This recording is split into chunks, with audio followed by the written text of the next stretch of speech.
Success is nothing more than a few simple disciplines practiced every day, while failure is simply a few errors in judgment repeated every day. It is the accumulative weight of our disciplines and our judgments that leads us to either fortune or failure. I got rich by the time I was 31.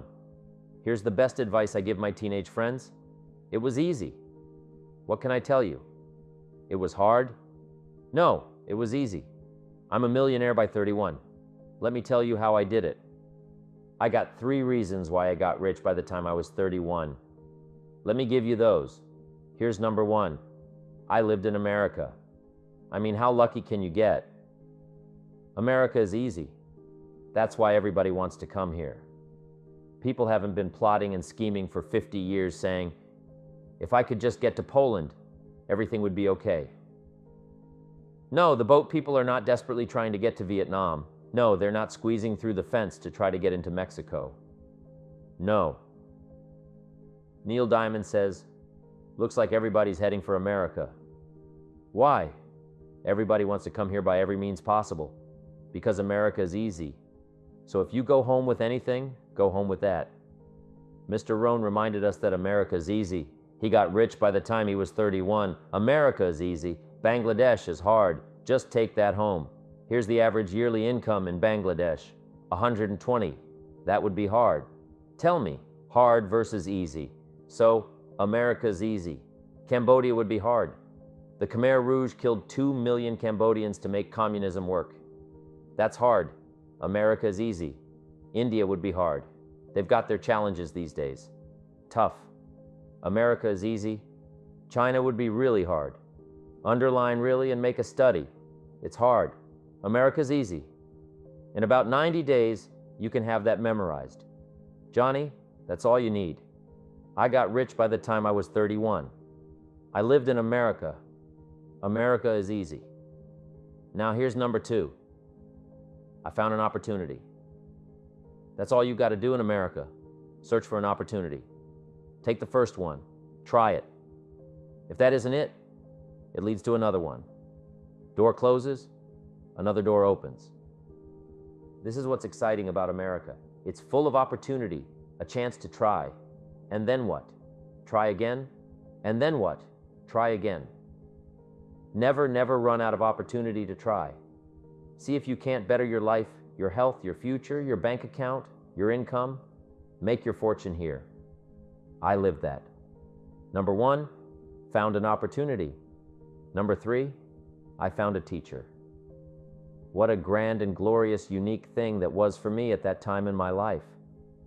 I found a teacher willing to teach me, and his teaching came in 2 parts. Here's what it was. Very simple. Number 1, Mr. Rohn, you have evidently messed up between ages 19 and 25. Now, I could understand that, but he didn't leave me there. He said, now, here's the answers on how to change it all the next 6 years, so that the next 6 years won't be like the last 6. What an incredible teacher. Taught me how to have a whole brand new 6 years. First 6, what I messed up. Second 6, I got it right. Second 6 years, I became a millionaire. During that second 6 years, the government was about the same. I'm telling you, interest rates were about the same. The pay scale was about the same. Lord knows my negative relatives were about the same. Circumstances were about the same. The economy was about the same. The unions and their philosophy were about the same. What was going on around me was about the same. Then how come I got rich those second 6 years? I was not the same. I changed. The formula, if you can do that, can anybody do it? Yes. I invite you on that journey anytime you want to. You can stay the same so that the next 6 years will be like the last 6. Take a look at the last 6 years, and I'm telling you, the next 6 years of your life are going to be like the last 6. Unless you want to count on this short list that we call the not much list. Most everybody's counting on this not much list. What if all of your negative relatives turned positive? What would that do for your future and your fortune? Not much. What if prices came down a little? What'll that do for your future? I'm telling you, not much. If the economy gets a little better, what will that do? Not much. Now that the Democrats are in power, what's that going to do for your future? Not much. We could get a good debate going here. If the Republicans had stayed in power, what would that have done? Not much. We could get a good debate going here. I'm telling you, it's a not much list. If you don't make plans of your own, guess what? You'll probably always fit into someone else's plans. Guess what someone else may have planned for you? Not much. Then what's going to make the difference? You're going to have to make the difference. You're going to have to take charge. Now, Mr. Schoaf, my teacher, gave me a promise, and I want to give you that promise now. Here was the promise I got, and I bring it to you. Here's what my teacher said. If you will change, Mr. Rohn, he said, if you will change, everything will change for you. You don't have to change the government. You don't have to change prices. You don't have to change taxes. Forget all that. He said, if you will change, everything will change for you. And the first thing you start changing is what? Your philosophy. You start changing your mind. You start changing how you think. You start picking up new ideas and information, gathering new knowledge, making better decisions about what's valuable. And I'm telling you, if you'll do that, your whole life will change. Your health will change. Your relationship with your family will change. Your ability to cope with challenges and problems will change. I'm telling you, income, promotions, all of it will change if you will change. It'll all change. If you won't change, it isn't going to change. You can keep your fingers crossed if you want to and hope they'll straighten it out. You can wish for the wind not to blow quite as severely, but I'm telling you, wishing for the wind to change in your favor, we call that naive at best. Don't do this any longer. Wish for a better wind. The key is to wish for the wisdom to set a better sail. Utilize whatever wind that blows to take you wherever you want to go. That is the philosophy I picked up at age 25, and it revolutionized my whole life. And here's what I found. I found it was easy. I got rich by the time I was 31, and it was easy. Now here's my definition of easy. Jot this down. My definition of easy means something I could do. I figure if it's something you can do, it's easy. Now, here's a parenthesis. I worked hard at it. I found something I could do, which was easy, but I worked hard at it. I got up early and stayed up late, worked hard for those 6 years. But what I did was easy, meaning it was something I could do. You say, well, Mr. Rohn, if it was so easy, how come everybody else around you during those 6 years, how come they didn't get rich? Here's why. It's easy not to. How else would you describe it? That's it. You say, no. For all the rest of them, it was hard for them, and it was easy for you. That's not true. You couldn't debate me on that in front of this intelligent audience. But here's the challenge. Let me give it to you in a philosophical phrase. I tend to be a little philosophical. Here it is. The things that are easy to do are also easy not to do. That's the difference between success and failure. So you've got the choice here today of one of two easies. Easy to do or easy not to do. I can give you in one sentence how I got rich by the time I was 31. Here it is in one sentence. I did not neglect to do the easy things I could do every day for 6 years. Underline, I did not neglect. That's the key. I found something easy I could do that led to fortune, and I did not neglect to do it.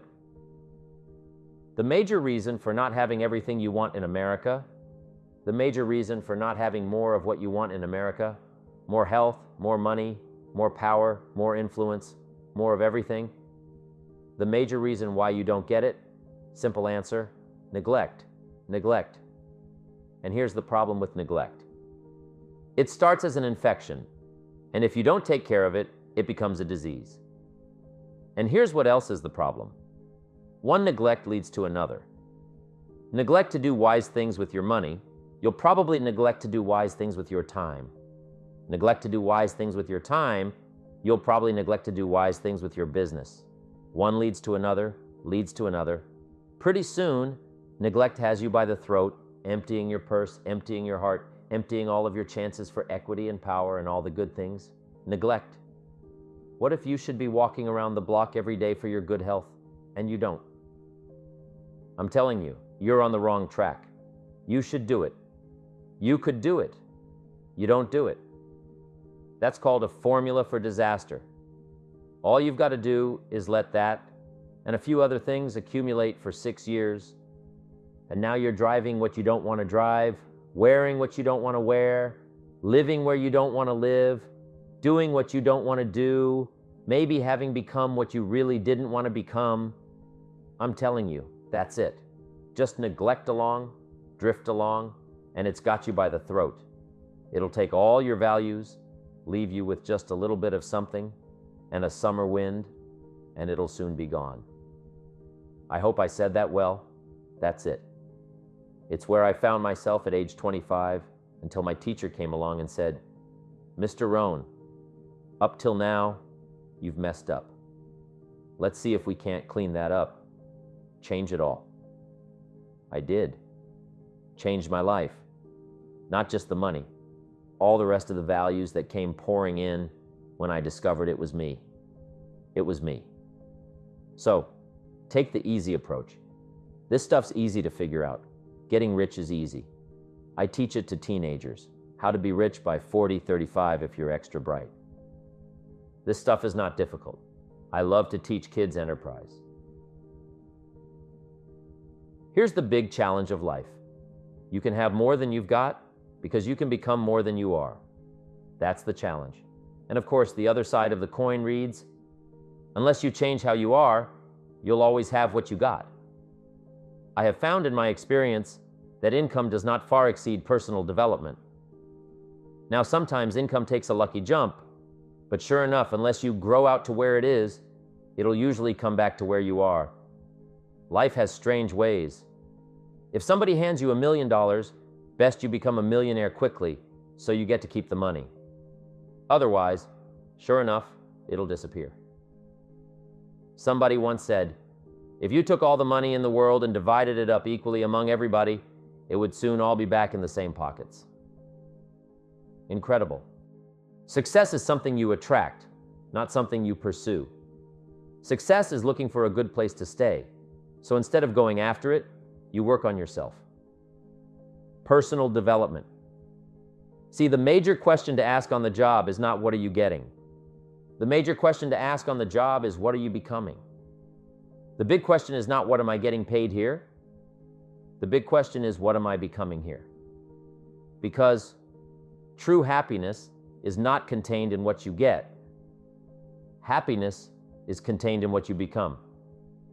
So that's our major subject for tonight, personal development. Of all the assignments Mr. Schoaf gave me at age 25, this was probably the most difficult. In fact, I'm still working on this one. I think it's an unending challenge to see what you can become. The next subject is called basic laws, and it's good to study the basics. I call these basics primarily because they come from the Bible. Now, I'm not a theologian or a minister, and that'll be apparent. But Mr. Schoaf taught me that the Bible was a good textbook for ideas and stories and success equations, how to live the better life. I found out that was true.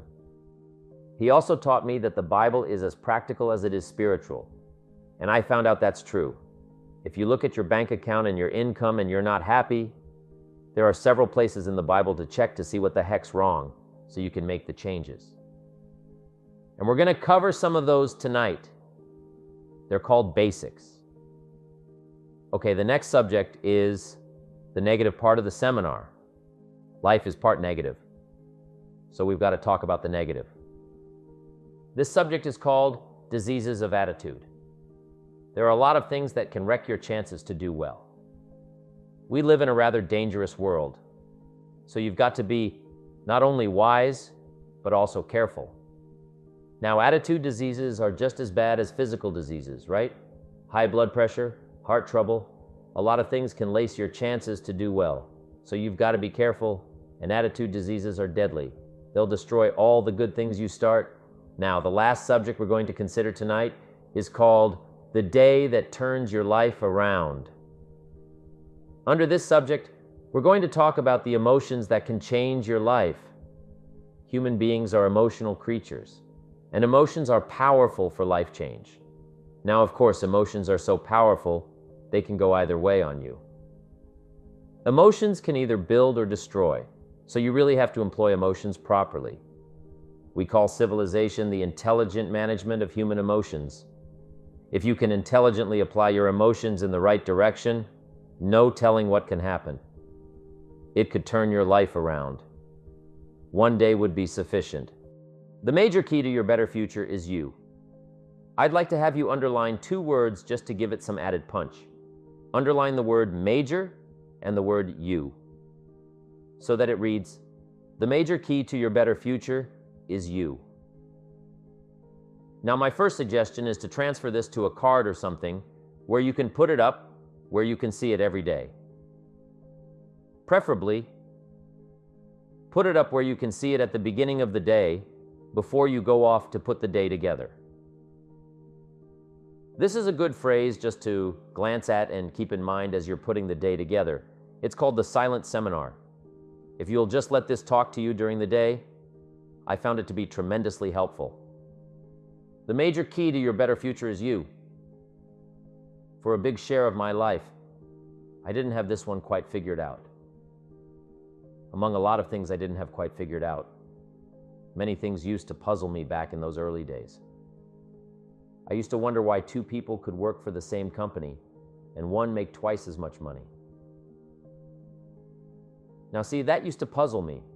Maybe they were the same age, graduated from the same school, lived in the same community, worked for the same company with the same products and the same services.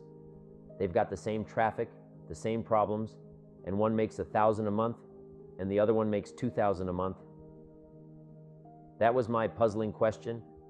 Why would this long list be the same and the money twice as much? I asked, what's the difference between $1,000 a month and $2,000 a month? And I don't mean $1,000 a month, right? I could figure that out. But what makes the difference? Why would one person do twice as well or 3 times as well, speaking economically? Now, I know there's more than one way to do well. I understand that. But in this little narrow area called compensation, what's the difference? Well, back then, with my faulty thinking, I'm trying to reason it out. I thought, well, maybe time makes some of the difference, right? Some people do better because they have more time. I used to say, Harold ought to be able to do well. He's got a lot of time. If I had all of Harold's time, I could do well. Now that's got to be done. Now, if you can't get more time, which you can't, what could you get more of that would make a difference in economic results? Here's the key word. Make it a part of your notes. We're going to consider it tonight. The word is value. And I have a little phrase for your notes. Value makes the difference in results. Value makes the difference. You can't get more time, but you can create more value. Now, here's the first lesson of economics. Everybody should learn from the time they're old enough to understand what a dollar means, how to earn one, how to get one, how to keep one, what to do with it. First lesson of economics. We primarily get paid for value. That's lesson 1, bringing value to the marketplace. That's how you get paid. You don't get paid for the time. I know it takes time to bring value to the marketplace, but you get paid for the value, not the time. Now, since that's true, here's one of the key questions of the evening. Is it possible to become twice as valuable in the marketplace and make twice as much money in the same time? Could you become 3 times as valuable and make 3 times as much money in the same time? Is that possible? The answer is yes, if. And it's always if, right? Life is known as the big if. Harry Truman once said, life is iffy. How true. And here's the big if we're going to consider tonight. It's possible to do much better in the marketplace if you go to work primarily on yourself. In conclusion, becoming a millionaire starts with the crucial principle of working harder on yourself than you do on your job. It's about developing an above-average mindset, cultivating valuable skills, and creating more value in the marketplace. Focus on personal development, financial discipline, and seizing opportunities with a positive and resilient attitude. Remember, the key to wealth isn't just about the money. It's about becoming an exceptional person who consistently delivers and attracts success. As you grow and improve, so will your financial rewards. The major key to your better future is you.